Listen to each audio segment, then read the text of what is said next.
جہلم میں motor cycle سواروں کی فائرنگ، ویگو ڈالے میں سوار 2 افراد جاں بحق اور 1 شخص زخمی ہو گیا۔ قتل کا یہ ہولناک واقعہ جہلم کی تحصیل دینا میں منگلا بائی پاس کے قریب پیش آیا، جہاں نامعلوم موٹر سائیکل سواروں نے فائرنگ کر کے مذہبی جماعت سے تعلق رکھنے والے 2 افراد کو قتل کر دیا۔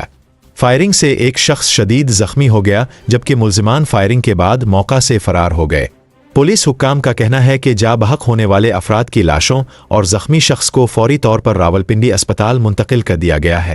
پولیس کی ابتدائی تحقیقات کے مطابق ویگو ڈالے میں سوار افراد کو ٹارگٹ کر کے نشانہ بنایا گیا۔ مقتولین کی شناخت تاحال نہیں ہو سکی، تاہم ان کا تعلق مذہبی جماعت سے بتایا جا رہا ہے۔ واقعے کے بعد پولیس نے تمام داخلی اور خارجی راستوں پر ناکہ بندی کر دی ہے اور ملزمان کی تلاش کے لیے سرچ آپریشن شروع کر دیا گیا ہے۔ پولیس کا کہنا ہے کہ جلد ہی ملزمان کو گرفتار کر لیا جائے گا اور واقعے کی مزید تفتیش جاری ہے۔